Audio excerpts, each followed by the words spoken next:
Boys, today we just witnessed history last night, UFC Fight Night, Blanchfield versus Barber.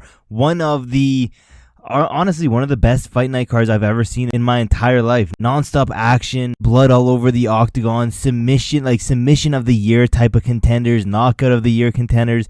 I'm just kidding. If you guys didn't watch last night's fight night card, I don't blame you. Honestly, I am extremely jealous because I sat through and I watched that entire card from start to finish, and Garbaggio, the worst fight card we've had, not just this year, but there's arguments to be made that ever. This was such a shit fight card. Plus, the main event got canceled last second. So not only did we just have garbage fights, we had, I can't even remember how many canceled fights throughout this entire card. Maybe one of the most canceled fight night cards in UFC history. But that being said, we're still going to run through the entire fight night card, pick out those winners, and we're going to do some rare matchmaking on who they should fight and why. As you can see on screen, we have every single winner on the fight night card. Yes, it was only a 9-fight card, and start off with Gamrot. I told you guys in my prediction video that Gamrot is just one of the best lightweight fighters there is on the planet. He got it done, easy 30-27.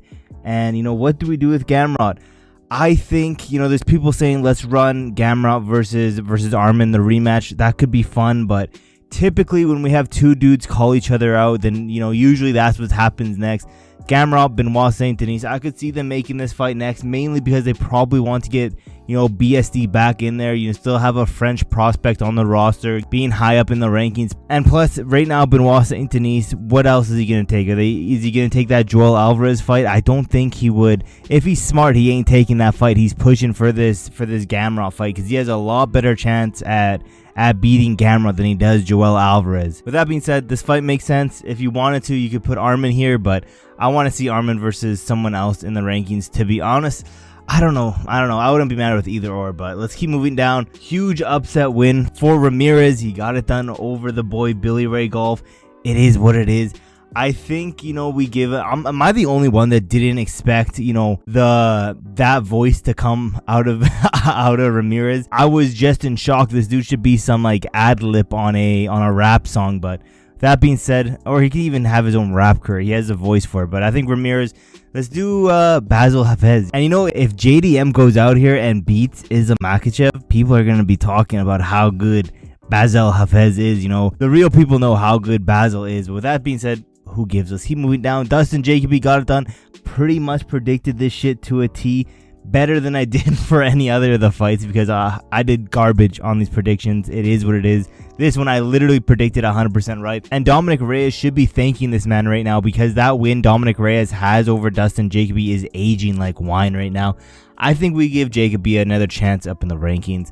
Let's give him someone who doesn't fight too often and who just lost their latest fight against Dominic Reyes.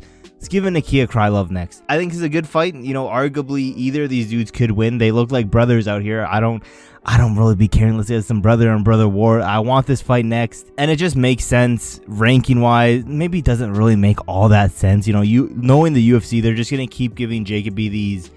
They're going to give Jacoby fucking, what's his name? Minyang Zhang next, to be honest. But let's do Nikita Krylov. I think this would be a fun fight, a good bounce back win for Nikita Krylov, or we can get Dustin Jacoby back into these rankings. Let's keep moving down though. Ketlen Vieira got it done. I thought she was way too one-dimensional, and I thought that Macy would have got it done. Turns out Macy is pretty garbage on the ground. Who cares? Let's do Ketlen versus Allan Perez next.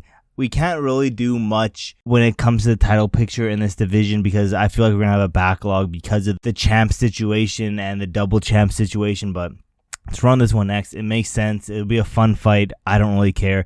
Moving down, Zachary Reese. Zachary Reese got it done. I thought Zachary Reese was going to get that second round KO. Was looking like he was going to be able to. He had in a bunch of these exchanges in all three of the rounds. But Zachary Reese, let's give him another dude who shits the bed a lot. Trayshan Gore, a battle of the mid, honestly, and run this one next. This would be a fun matchup. Moving down, Allan Nascimento got it done over the boy Phil Ho, and that is Phil Ho. New studies have came out to show that it is Phil Ho, but Phil Ho just retarded at the end of the day. Let's give Nascimento Charles Johnson. I think this would be a really fun matchup. And, you know, Allan Nascimento hasn't been super active lately. Let's get him in there pretty quick against Charles Johnson. He hasn't taken too much damage. I want to see him in here 2 months maximum. Run this shit next. Jordan Leavitt got it done. You know, we got lightweight John Jones out here. Not because of the fight style itself, but I'll let you guys put 2 and 2 together. Give him Elvis Brenner. You know, I'm pissed that this dude won. I'm not the biggest fan of him, but it is what it is. And, you know, let's keep moving down. Bolaji Oleg also got it done. I think we do Austin Hubbard next. I think this is a fun matchup. Arguably should be made next anyways. Hubbard is on a little bit of a losing streak here. Run this shit next. And then the opener, who really cares? But actually, this is kind of a good scrap. I'm not gonna lie. I did think that Dos Santos was gonna win. She was my original prediction, but you know, both these girls stood up there, threw like retards, and you know, it was a good war. I think we do A-list versus, you know, why did you redeem it herself? Run this one next. I don't really care. Hopefully the pay-per-view next week isn't as garbage as this fight night card, but that'll be very hard to do. So like I said, probably the worst fight night card we've had this whole year and in recent UFC memory. But let me know in the comments below which fight night card was worse than this one. I honestly can't think of one, but yeah, let me know in the comments below. Thank you guys for watching to the end of the video, and I will see you guys in my next video.